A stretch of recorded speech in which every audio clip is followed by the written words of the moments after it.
বীৰসিং জৰুৱা সমষ্টিৰ ৰাইজৰ দলৰ বিশাল গণসমাৱেশ চিৰাকুটি উচ্চতৰ মাধ্যমিক বিদ্যালয় খেলপথাৰত অনুষ্ঠিত হোৱা গণসমাৱেশত উপস্থিত ৰাইজৰ দলৰ সভাপতি অখিল গগৈ বিজেপি চৰকাৰৰ সমালোচনাৰে থকা সৰকাৰ ৰাইজৰ দলৰ সভাপতিগৰাকীৰ ২৬ৰ বিধানসভা নিৰ্বাচনত বিজেপি আৰু এআইইউডিএফক ব্ৰহ্মপুত্ৰ দলিয়াই দিয়াৰ আহ্বান ৰাইজৰ দলক ভোট প্ৰদান কৰাৰ বাবে অনুষ্ঠানত শপত বাক্য পাঠ কৰোৱাই অখিল গগৈয়ে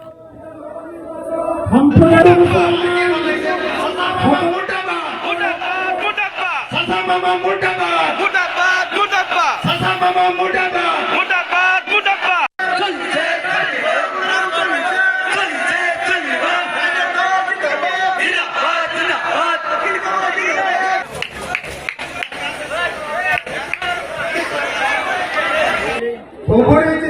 ধুবুৰী জিলাৰ বীৰসিং জৰুৱা সমষ্টিৰ চিৰাকুটি হাইস্কুল খেলপথাৰত অনুষ্ঠিত হোৱা ৰাইজৰ দলৰ বিশাল গণসমাৱেশ আৰু যোগদান কাৰ্যসূচীত উপস্থিত থকা ৰাইজে শপত লওঁ যে আমি ২০২৬ চনৰ বিধানসভা নিৰ্বাচনত সাম্প্ৰদায়িক বিজেপি আৰু সাম্প্ৰদায়িক এআইইউডিএফক যিকোনো প্ৰকাৰে নিৰ্বাচনত হৰুৱামে এই গণসমাৱেশত হাজাৰ হাজাৰ মানুহে মুষ্টিবদ্ধ হাত ওপৰলৈ তুলি সংকল্প গ্ৰহণ কৰে শপত খায় কচম খায়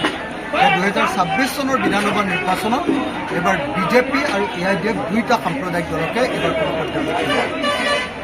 ৰাইজে সংকল্প গ্ৰহণ কৰে যে হিমন্ত বিশ্ব শৰ্মা আৰু বদৰুদ্দিন আজমল চাচা আৰু মামা দুয়োজনকে এইবাৰ একেলগতে ধৰি বান্ধি ব্ৰহ্মপুত্ৰ